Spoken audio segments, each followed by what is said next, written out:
तुम्ही काय केलं? कधीतरी अधिपतीनं स्वीकारावं लागेल की त्याची आई त्याला सोडून गेली. म्या करेन पण लय बार काय होतो. म्हणून तर आपण हे सगळं करतोय ना. बाकी आपण ॲग्रीमेंट करून घेऊया हवं तर. म्हणजे लिखापडी करून घेऊ, कागद वगैरे. नाही नाही, त्याची काही गरज नाही. आता तुमच्यासारखा एवढा मोठा माणूस सांगतोय तर काही गरज नाही. तुम्ही वाटल्यास तुमच्या घरच्यांशी एकदा बोलून घ्या ना. नाही नाही, बोलायची काही गरज नाही. बोलूनच घेते. माझी आई आणि बहीण चालेल ना मग? हरकत नाही. माझ्या मुलाला बरं वाटेपर्यंत आणि त्याची आई त्याला सोडून गेली आहे हे त्याला कळेपर्यंत आपल्याला हे करावं लागेल. पुढचं पुढे बघू. मला एक फोन करायचा होता. आमच्या शेजारी फोन आहे तर करा. नंबर सांगू काय तुम्हाला? नाही, तुम्ही करा ना. तुम्ही स्वतः लावा फोन. पंढरी दादा,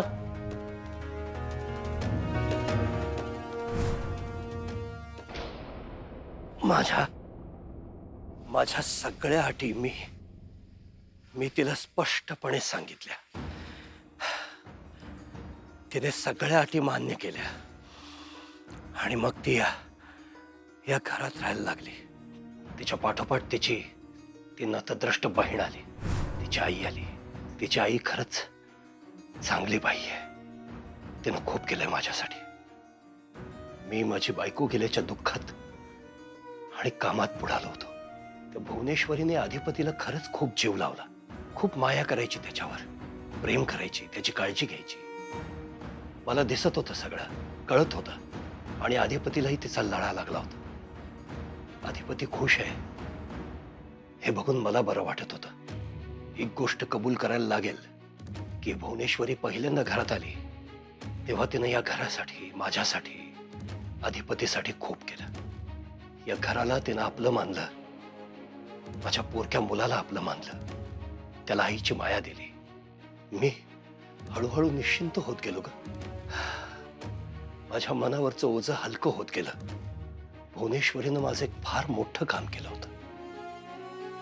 अधिपतीला त्याच्या आईचा विसर पाडणं. मला तर बरं वाटत होतं. आता त्याला मला हँडल करावं लागत नव्हतं.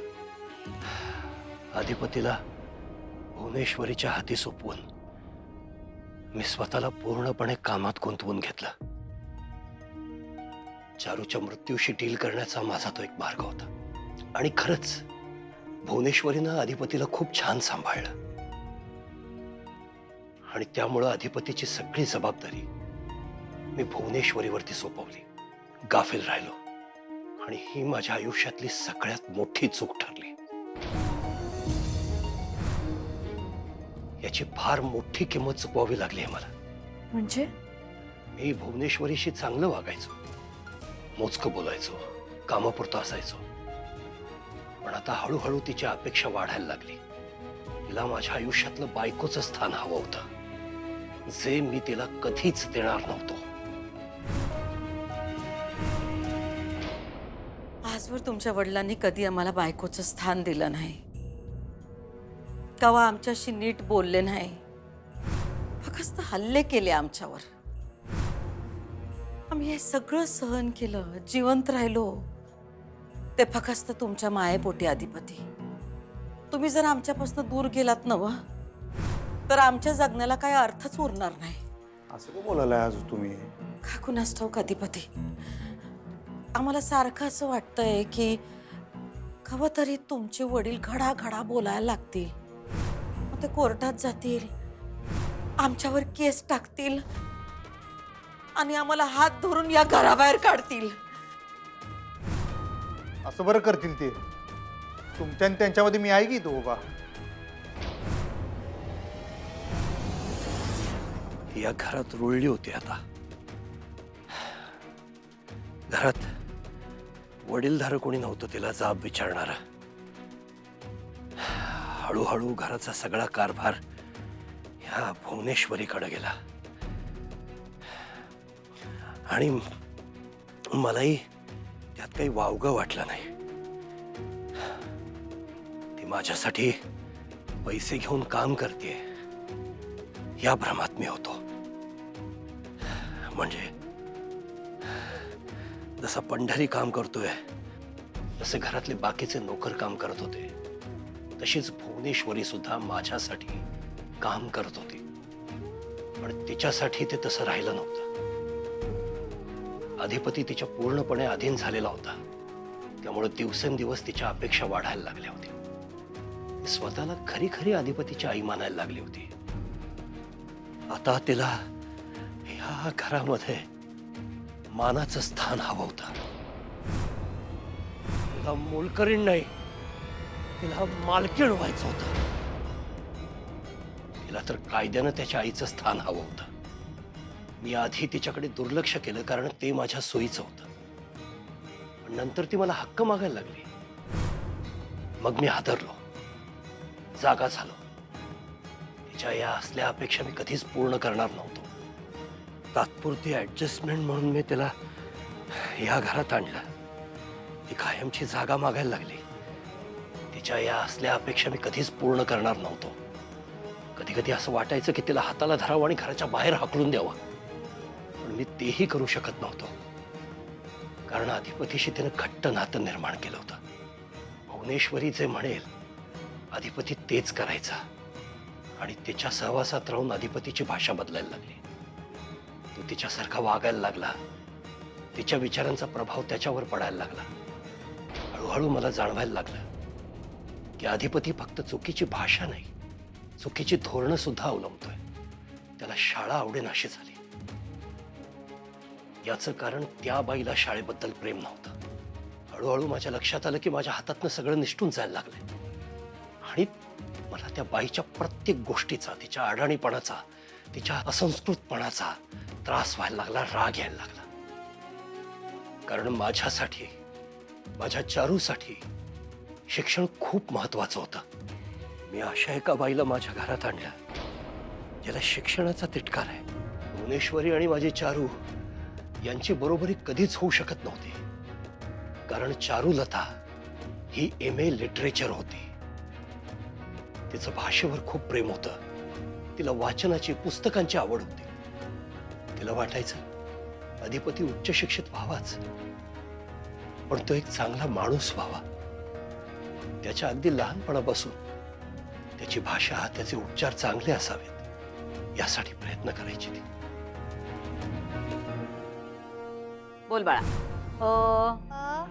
आ ई ई उ उ उ ए ए आई ए आई. ऐ ए वर मात्रा आहे की नाही, मग काय म्हणायचं? आई. ऐ शाबास. हे बघ, उच्चार कसे असायला हवेत? स्पष्ट, शुद्ध. चला आता करूया. ए आई ऐ ओ. ओ चारूला कलेची, साहित्याची कदर होती, आवड होती. आमचं हे घर पुस्तकांनी भरून गेलं होतं. सारखी पुस्तकात रमायची चारू, पुस्तकांबद्दल बोलायची. आणि ही भुवनेश्वरी त्याच्या बरोबर उलट. तिला शिक्षण, पुस्तक याबद्दल काहीही नव्हतं. असलीच तर घृणा होती. भुवनेश्वरीला मी जसा जसा नाकारत गेलो तशी तशी ती चिडत गेली, इरेला पेटली. माझ्यावरचा राग त्यानं खूप वाईट पद्धतीनं काढला. एके दिवशी मी घरात नसताना चारूची सगळी पुस्तकं तिनं गोळा केली आणि त्यांची होळी केली तिनं. अधिपती, बाळ काय करताय? वाचताय? अहो, पुस्तकं नाही, माणसं वाचायला शिका. कळलं का? आयुष्यात शिक्षण नाही, अक्कल महत्वाची. कळलं का? हो आई आई नाही म्हणायचं, आई साहेब म्हणायचं. आई साहेब आई साहेब नाही, आई साहेब. आई साहेब हा, आता कसं आपल्याला शाळेत जायची काय बी गरज नाही. कळलं का? आपण पैसा कमवायचा, शरीर कमवायचं, काम करायची नाहीत. काम करायला नोकर चाकर आहेत आपल्याकडं. आपण काय बी करायचं नाही. आणि शाळा शिकली की नाही गुलामी करावी लागत्या. कळलं का? हो आई साहेब. शाबास. चला जावा आता खेळायला जावा. हा जावा. वत ग.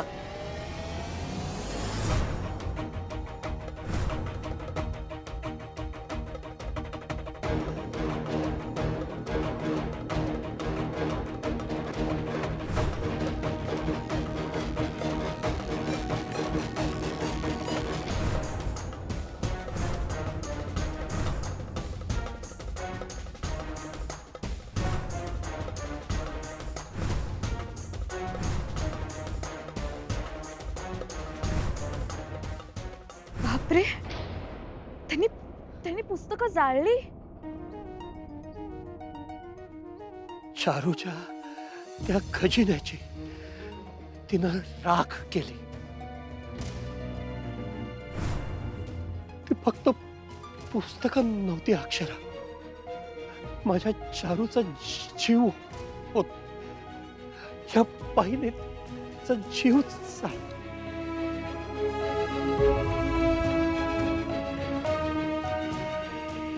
तुम्ही हायसा अधिपती, पण आता तुमच्या बायकोशी त्यांची गट्टी जमली ना व. हा जमू दे की मग. त्यांचे खरे रंग कळले का नाही मास्तरीन बाईंना, त्या स्वतःच अंतर ठेवतील. नाही अधिपती, त्या अंतर ठेवणार नाहीत. कारण त्यासनी तुमच्या वडिलांची लई दया येत्या आणि तुमचे वडील बी त्यांच्याशी लई चांगले वागतात. कारण त्यासनी बी कुणीतरी पाहिजेच नवं. ते म्हणतात नवं, बुडत्याला काडीचा आधार. आमच्या पुढं त्यांचं काही चालत नाही, तुमच्या पुढं त्यांची डाळ शिजत नाही. म्हणताना ते सारखं आपलं सून सून करतात. आणि आमचा असा काय असा आहे की सूनबाई तुमच्या वडिलांना वश करून घेणार. कारण दोघांना बी शिक्षण प्रिय आहे. शिक्षण खूप प्रिय आहे मला. फळा, खडू, पुस्तकं ह्या सगळ्यामध्ये माझा जीव आहे, माझी अस्मिता आहे. आणि जेव्हा मॅडमनी तो फळा जाळला होता ना, तेव्हा त्यांनी माझी अस्मिता जाळली होती. तेव्हा मला पण खूप वाईट वाटलं होतं आणि मी काहीच करू शकले नव्हते.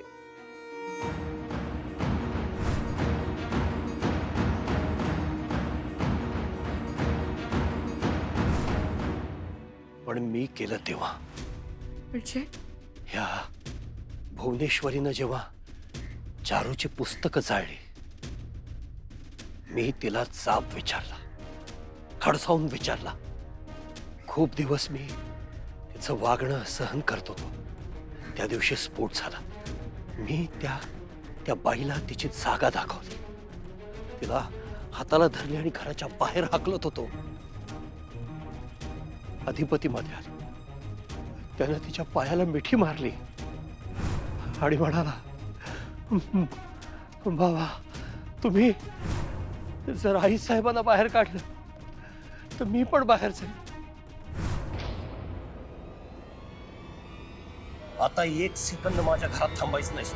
चालेल नाही काय? चाल, निघ. आई मेली त्याची. अधिपती अधिपती सोडा, त्यासनी जाऊ द्या. त्या आमच्या आई साहेब आहेत.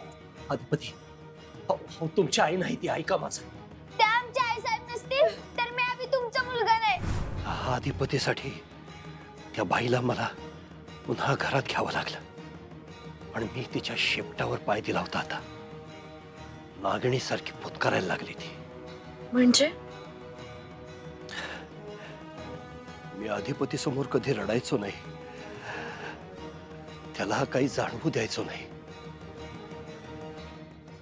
पण चारू गेल्यानंतर मी पूर्ण तुटलो होतो. आतल्या आत सारखा विचार केल्यामुळं आणि या बाईच्या टेन्शनमुळं मला बीपीचा त्रास सुरू झाला. माझं बीपी अपडाऊन व्हायचं. गोळ्या घ्यायला लागल्या मला. आणि अशात भुवनेश्वरीनं एके दिवशी तिचा कोणीतरी डॉक्टर आणला. त्यानं माझ्या आधीच्या गोळ्या बंद केल्या आणि त्याच्या नवीन गोळ्या सुरू केल्या. त्या गोळ्या मी घेऊ लागलो आणि हळूहळू माझ्या अंगातली शक्ती कमी व्हायला लागली. माझं चालणं, माझं बोलणं सगळं मंदावलं. रोजच्या हालचाली करणं कठीण होऊ लागलं मला. तासन तास, दिवसेंदिवस मी एका जागी सुन्न बसून राहायला लागलो. कित्येक दिवस तर मी खोलीच्या बाहेर सुद्धा पडत नव्हतो. या सगळ्याचा बरोबर फायदा घेऊन भुवनेश्वरीनं घराची मालकी तिच्याकडे घेतली. अक्षरा, ज्या पंढरीबद्दल मी तुला सांगितलं होतं, त्या पंढरीवर अधिपतीला विष देऊन मारण्याचा प्रयत्न केल्याचा आळ घातला आणि ह्या भुवनेश्वरीने त्याला जेलमध्ये टाकलं. ह्या भुवनेश्वरीने त्याला जेलमध्ये टाकलं.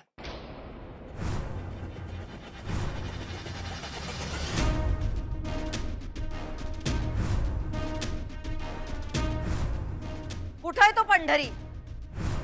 काय रे, तू आमच्या पोराला इश देतोस? आमच्या? तुझी एवढी हिंमत? ज्या घरात राहतोस तिथल्याच पोराला विष देण्याचा प्रयत्न करतोस?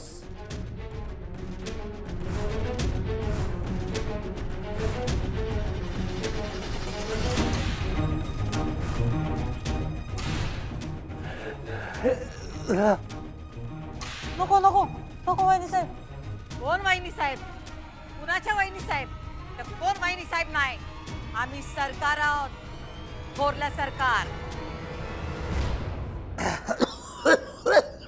आजपासून आम्हाला वहिनी साहेब म्हणायचं नाही, थोरले सरकार म्हणायचं. थोरले सरकार. काय हो थोरले सरकार.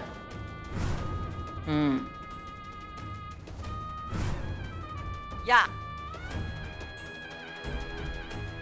योच आहे पंढरी. अगदी येळेत आला तुम्ही इन्स्पेक्टर साहेब. यांनी आमच्या पोराला इश देण्याचा प्रयत्न केला.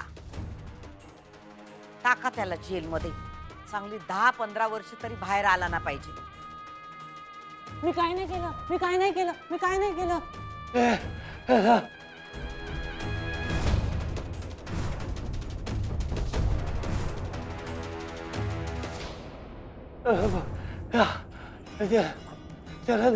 त्याला नेऊ नका. त्याने काही केलं. हा आमचा फॅमिली मेंबर आहे. मोठे मालक, तुम्ही कशा पायी खाली आलात? तू चूक करतेस तू. बरोबर केलंय आम्ही मोठे मालक. आमच्या मुलाच्या जीवावर जो उठला त्याला आम्ही संपवणार. तुझा मुलगा नाही आहे तो. मग हे सिद्ध करून दाखवा की. यासनी खोलीत घेऊन जा. इन्स्पेक्टर साहेब, न्या यांना.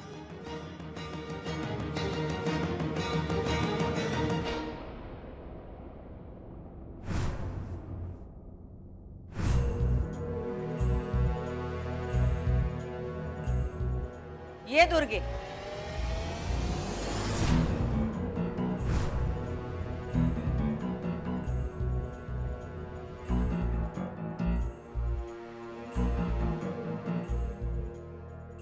असू दे असू दे. स्वागत आहे तुझं आमच्या घरात. त्या दिवशी पंढरी हाकनाक जेलमध्ये गेला. खूप वाईट वाटलं मला, पण मी काही करू शकलो नाही. तिच्या आईला मी या घरात राहण्याची परवानगी दिलीच होती आणि ती चांगली बाई आहे. पण भुवनेश्वरीनं आपल्या बहिणीला या घरात कायमचं बोलवून घेतलं आणि ती दुर्गेश्वरी, ती त्या भुवनेश्वरी सारखीच आहे. माझा अधिपती त्या भुवनेश्वरीला इतकं मानतो की त्यानं हळूहळू माझ्या खोलीत येणं बंद केलं, माझ्याशी बोलणं बंद केलं. माझा राग करायला लागला तो. भुवनेश्वरीनं त्याला माझ्यापासून तोडलं आणि स्वतःकडे ओढून घेतलं. अक्षरा, माझ्या मुलाला तिनं माझ्यापासून तोडलं. याचं जितकं मला वाईट वाटत नाही, तितकं वाईट याचं वाटतं की तिनं माझ्या मुलाचं शिक्षण तोडलं. चारूचं स्वप्न होतं अधिपतीने खूप शिकावं, त्याने शिक्षणासाठी काहीतरी करावं, कलेसाठी काहीतरी करावं. यातलं काही घडलं नाही. भुवनेश्वरीने हे सगळं माझा सूड घेण्यासाठी केलं आणि माझा सूड घेण्यात आजपर्यंत ती यशस्वी झाली आहे. या बाईने माझ्यापासून माझ्या मुलाला तोडलं, माझ्या बायकोचं स्वप्न तोडलं. हे सगळं आठवलं की असा संताप होतो माझा. मग मी तिच्यावर हल्ला करतो, किमान प्रयत्न करतो तसा.